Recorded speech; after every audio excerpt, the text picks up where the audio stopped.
Mr. Tom Woods.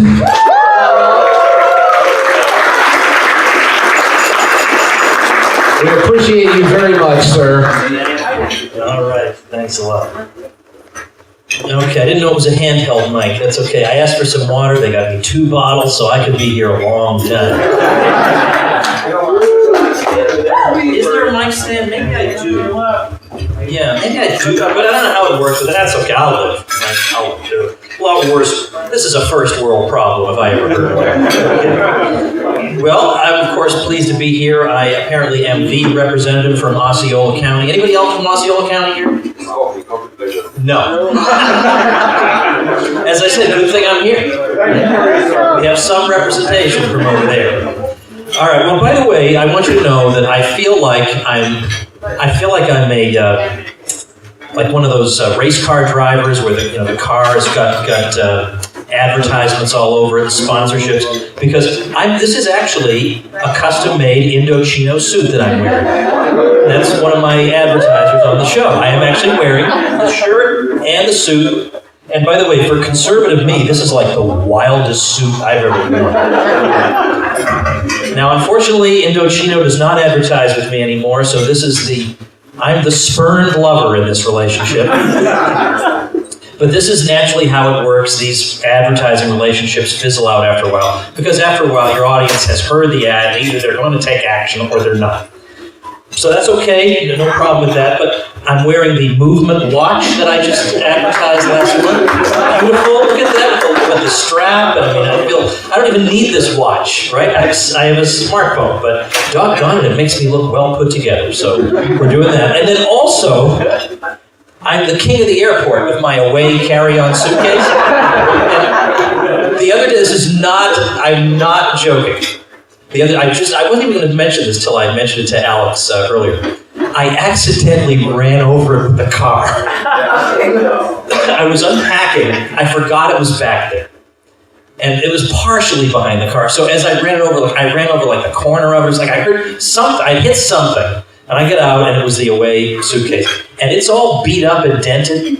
But doggone it, the thing still works. And so I've been tempted to do an ad mentioning that, but I'm not in a position to make a guarantee that if you drive over the suitcase with your car, it's still going to work. I can't guarantee that, but I may still tell the story. Look, your mileage may vary, but doggone it, I drove over this thing, and it still works. Anyway, these are things I do every day. They make me happy.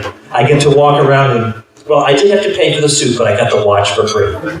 Something you will not get for free, but you will enjoy paying for, is a copy of my book. What a terrible segue that was. Over on the table there, I have a handful of copies of a book called Real Dissent. Subtitle is A Libertarian Sets Fire to the Index Card of Allowable Opinion. And some people have said, Woods, you spent so much of your time attacking the left. You should be an equal opportunity smasher. Those people have not read Real Dissent. That's why I attack the left now. I already took care of the right wing. Been there, done that. Okay? Now I've moved on to new, brighter projects. But there are many, many fun. This is a very good bathroom book in that each chapter can be read separately, and it's a lot of these sort of, let's say, articles from Slate, articles from Salon. Because every once in a while, there's a reporter at Slate or Salon who doesn't really understand libertarianism. So I've written responses to these, and they're a lot of fun. So meet me back there, and we'll make that happen.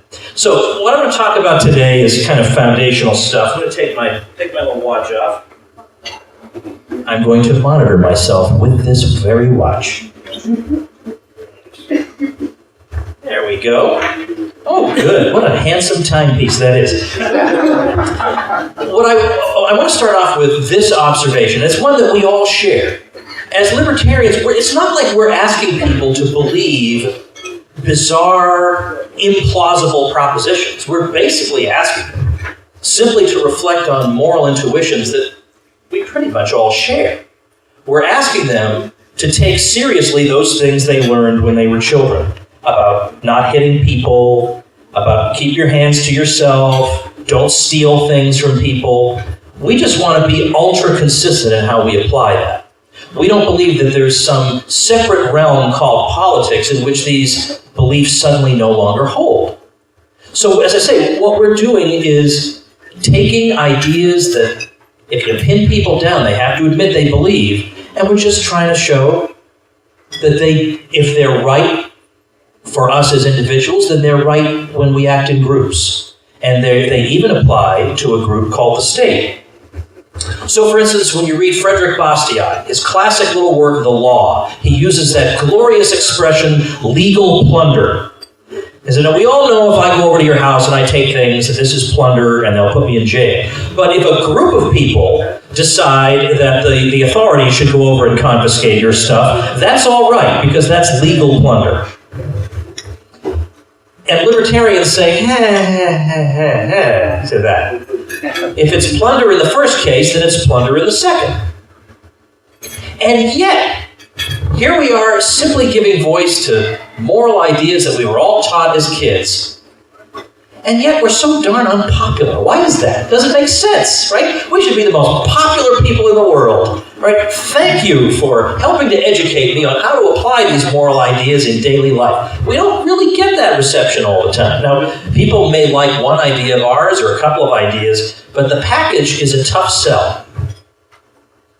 So the other day, and it's going to be airing on Monday, I interviewed a fellow who's a philosophy professor at the University of Maryland. And I've never heard of this guy, Dan Mahler.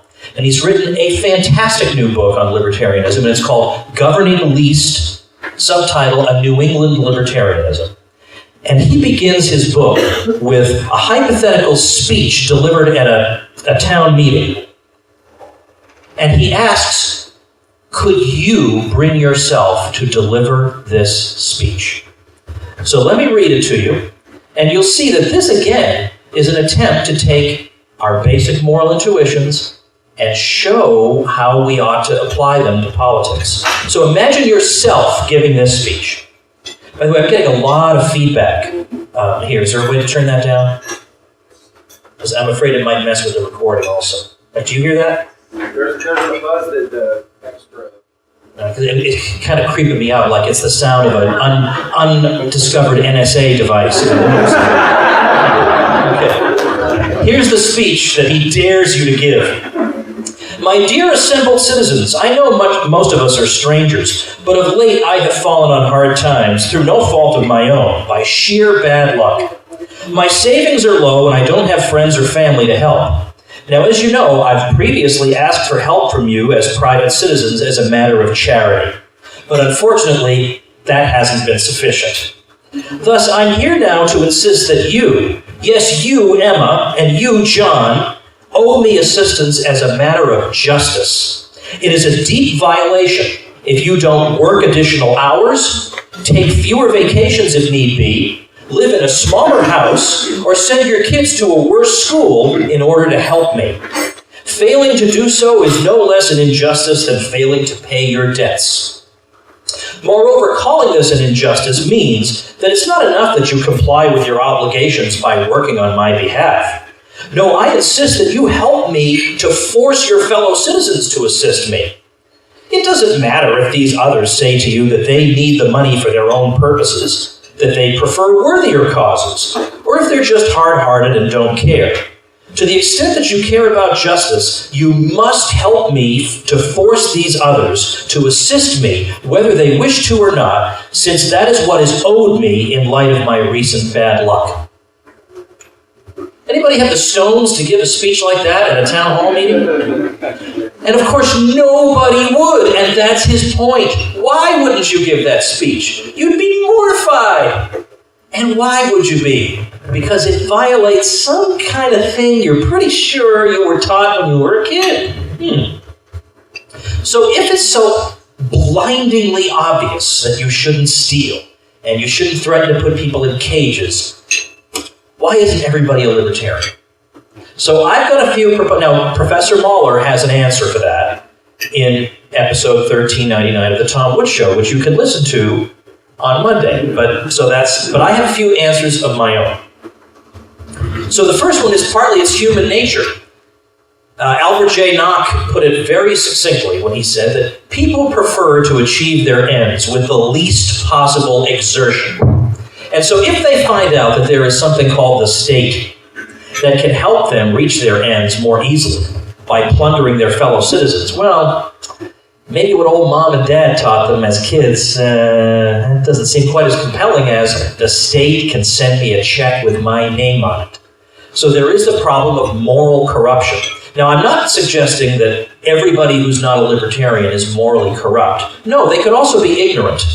But that don't mean that they're all corrupt or ignorant.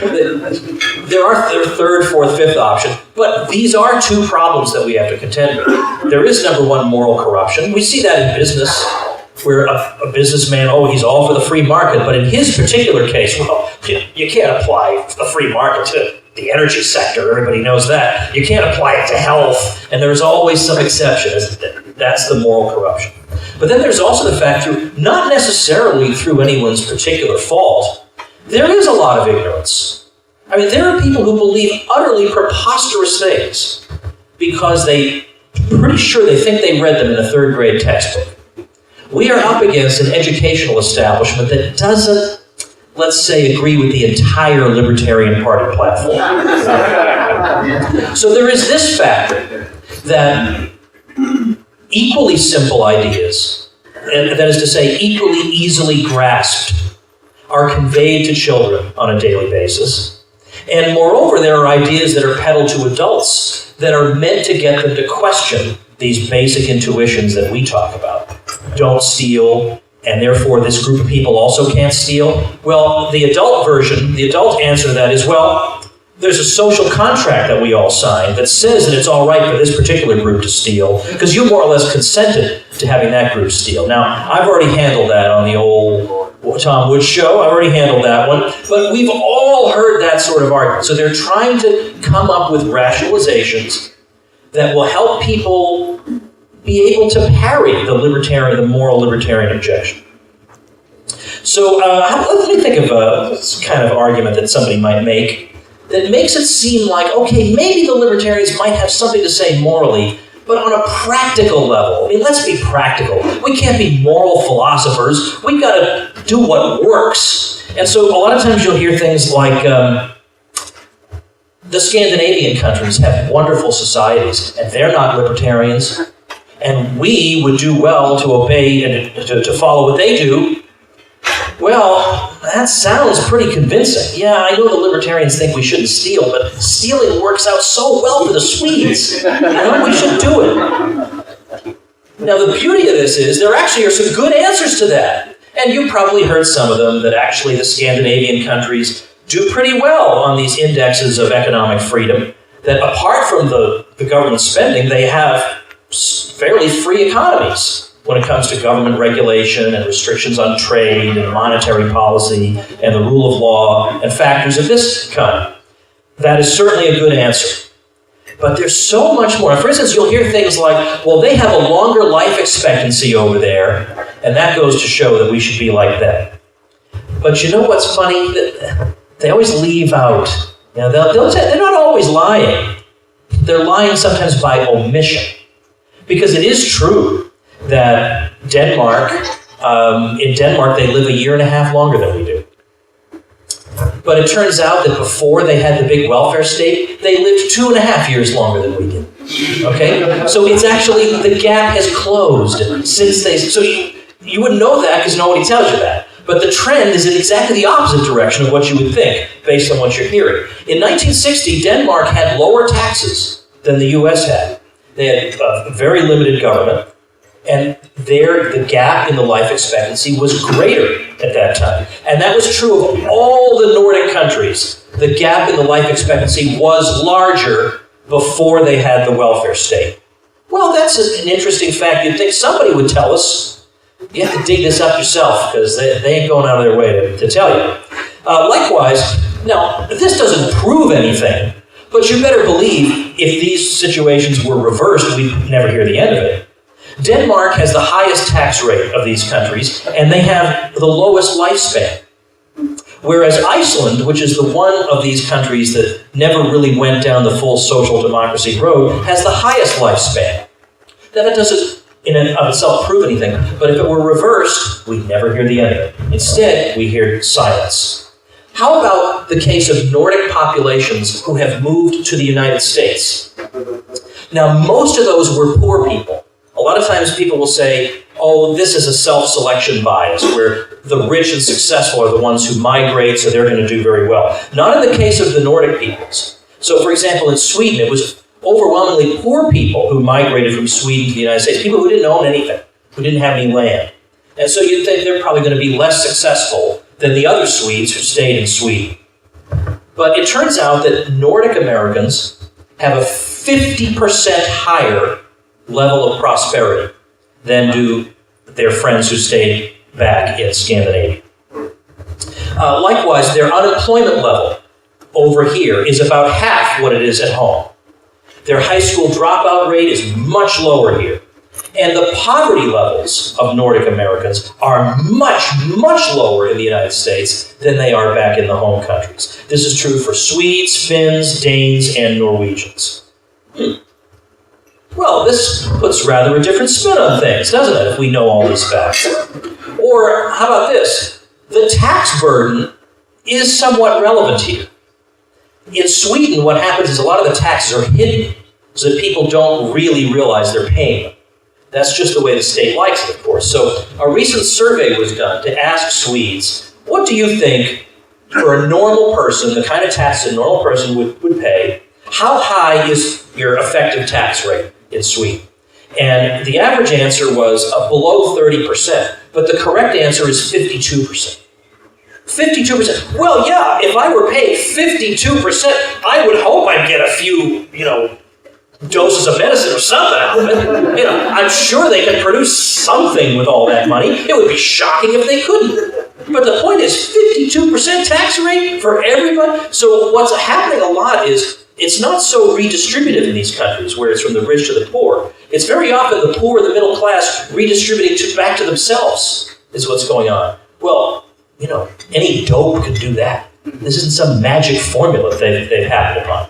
Or how about, let's take another country that's thrown at us. This one not as much, but there are some commies who will tell you that in Cuba, under Castro, everything turned around, right? Everybody could read. And by the way, literacy figures, what interests me is, what are they allowed to read? If all you can read is communist propaganda, then you want the country to be literate, of course. So that, I'm a little skeptical of. But how about health, right? We've all heard this, right? But especially in Florida, there are a lot of people who used to live in Cuba, who know the real truth and try to tell the real truth. But we get told that, oh my goodness, there's wonderful free health care for everybody and it's a fantastic system. All right, so I asked my old friend Umberto Fontova, who's written some great books about Cuba. His family fled there. So he has, rather a bias, but, statistics have a well-known libertarian bias, as it turns out. And so what he found was this. He says, well, look, in 1958, when Castro took over, Cuba had 88% literacy already. Okay? Cuba was already 13th from the bottom. This is a ranking where you want to be low. In terms of infant mortality, they had the 13th lowest infant mortality in the world in 1958 already. So then later on, you hear, oh, Cuba's doing great with infant mortality, 44th lowest in the world. But it was 13. That's the point. They don't tell you that. It was 13 before the commies. And then even then, he says, even then they're fudging the numbers. So it's even worse than 44th. So what he points out is before you had... See, I think it was Johan Norberg who told me this joke. You probably heard this, but what's the best way to get a small fortune? Start with a big fortune and then blow a lot of it. And that's the story of Sweden, and that's the story of Cuba, because you hear all these great stories about what's going on in Cuba. It's because they started off really well. So when you blow a lot of it, it still looks sort of okay, but you're just piggybacking on what they already had. So Umberto said, Cuba had a higher standard of living in 1958 than much of Europe. They owned as many cars per capita as the Italians. The Italians liked their cars. In 1958, Cuba had almost double Spain's per capita income. It had higher per capita income than Austria, Japan, had lower infant mortality than France, Germany, and Belgium. So, yeah, it was already doing well. But then, what about all the wonderful medical stories we hear? Well, it turns out these are not altogether true. And we've got pretty good evidence of it. Most of the doctors, or the men and women who became doctors, who had the misfortune of being born in Cuba, says Umberto, in the 50s and 60s, and got their medical degrees under Castro, when they came to the United States, they had to be licensed in the US, and they couldn't pass the exam. They could barely pass the one to make them nurses. These were the doctors that everybody was bragging about. Well, you remember Michael Moore came out with that movie, Sicko, about healthcare. And he showed the Cuban system to be, well, like paradise on earth, right? Because they let him look at the Potemkin Village Hospital, and it just seemed wonderful. So there were a group of Cuban dissidents who surreptitiously took actual footage of the real hospitals, not the ones the communist apparatchiks went to, but the one that the average Joe six-pack Cuban went to. And Umberto points out, not that the average Cuban could afford a six-pack, but you understand my term. He says, so they went and they snuck in cameras. They got this footage showing what the real hospitals were like. Beds without mattresses and infested with fleas and whatever, all horrible. And they got this footage out and they brought it to ABC News because they knew John Stossel was there. So they figured John Stossel's going to have some pull with the higher-ups at ABC. Well, John Stossel had his pull, but, ABC higher-ups are ABC higher-ups. And they were ready to run it. And Umberto says that what wound up happening was the Cuban government got wind of this and said to ABC, we may have to rethink your Havana bureau desk here if you were to run that. And ABC caved and did not run that footage. And so the dissidents came back to Umberto and said, well, this is ridiculous. I mean, we risked everything to get this footage, and now they're not going to run it? And Umberto said, right, let me think. Let's try. So they called Fox News. Now, as you know, I've had many negative things to say about Fox News in the past, but you got to give credit where it's due because it's not fair otherwise. Fox News didn't have a Havana bureau that they could be intimidated into doing the will of the regime, and so they ran the footage. And I put it up on my website. If you're interested in seeing the footage of the actual Cuban hospitals, I put it up at tomwoods.com/Cuba. I just did that this afternoon. There are 2 videos up there at tomwoods.com/Cuba if you're interested in that. So this is the real story, not the cartoon version. But when you hear the cartoon version, I can understand why somebody would say, yeah, you libertarians, you spin some really nice moral tales, and there's a part of me that appreciates that, but I got to live in the real world. And the data that I see in the real world tells me that a big state gives us good outcomes. So that's why we got to go after that. And actually, it doesn't. It actually doesn't. You're not hearing the whole story about those things. Or we could talk about, obviously, the conquest of poverty is a tremendous story. It is the greatest story of the past 50 years. It is the greatest story probably in all of world economic history. The lifting of more people out of poverty than ever before, to the point where we're getting to the point where absolute poverty is almost conquered. So I mentioned this in a talk I gave last year. There was a survey done probably 2 or 3 years ago of around the world, including in the United States, where survey respondents were asked, which of the following do you believe is true of what's happened over the world over the past 20 or 30 years with regard to poverty? Do you believe that poverty has doubled, stayed roughly the same, or been cut pretty much in half? Now, the correct answer is been cut pretty much in half. 95% of Americans got that question wrong. They think poverty has either stagnated or doubled, when the greatest phenomenon in modern economic history, or perhaps in all of economic history, has just occurred right under their noses, and they don't even know about it. Yeah, so it is a little tricky for us as libertarians, isn't it? If that knowledge were out there, that the liberalization of markets had accomplished that, it would be a little easier for us to get this message out. But doggone it, 95% of people get that wrong. This should be headlines. We should be cheering for this.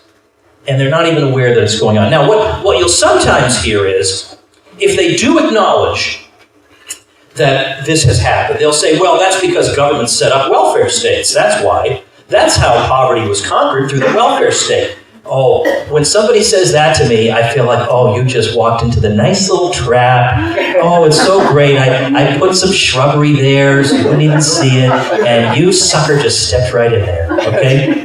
Because Johan Norberg has a great little video on this. It's a beauty. It's in the show notes for episode 1395. So if you want to watch this video, it's at tomwoods.com/1395. And in that video, what he points out is, when we look at the really wealthy countries of the world, yes, it's true, poverty continues to come down after the welfare state stagnates a bit, but it continues to come down to some degree. But the point is, it had already been coming down, to the point where by the time you get any welfare state worth speaking of, extreme poverty has already been alleviated. Whereas the countries where it's being alleviated now are so poor, this is what makes them poor countries, they don't have the money for a welfare state. That's why that's an indication that they're poor. They're being lifted out of poverty through markets. So that's the point we need to remember. Well, again, this is an amazing thing, but almost nobody knows about it. So yeah, we can talk about these great moral ideas, but if people think they lead to bad outcomes, they lead to poverty, or you don't get enough health care or whatever, or they think that the system we have is free market health care, then yeah, we are up against a brick wall. There's no question about that. I even, in a recent episode of the old Tom Woods Show, I talked about what might seem like an obscure topic, but I took it on because it's such a difficult one. And I know I have to wrap up in a few minutes, so I will do that. But it's a difficult one because it's hard for people to imagine how we could be right. I mean, people can sort of imagine why we're right, that the private sector should produce shoes rather than the government. Okay, most people can kind of get that. And they can kind of get if we say making the minimum wage $10 million an hour is a bad idea. Most people can sort of get that. But if I were to say to you, we shouldn't have deposit insurance for the banks, even some libertarians will say, I'm not so sure I'll be willing to go with you on that, Mr. Woods. But what I want to show is we can even take these hard ones. I mean, we're so right on this stuff. You know, I mean, we got to not have self-doubt here that, well, maybe there is a case where we got to crack some skulls in order for society to work. No, we really, really do have this. We do have this worked out. And here's the answer to that question. The answer is, if you actually read the scholarly literature on this, which nobody does, that's the thing, nobody does, it is unanimously agreed that the reason the world has had banking crises over the past half century is due to the fact that we've been protecting the banks. Because the banks become more reckless with the money because they know they'll be bailed out. And you say, okay, yeah, maybe, but I still, I'm afraid if I put my money in the bank and the bank goes under, I don't want to lose all my money. So I had Charles Calamiris on the show. He's a professor at Columbia Business School. This is a guy who's actually bothered to study the question. And what he says is this, that yeah, it's true that deposit insurance will give you your money, but it got that money from your left pocket when you were a taxpayer.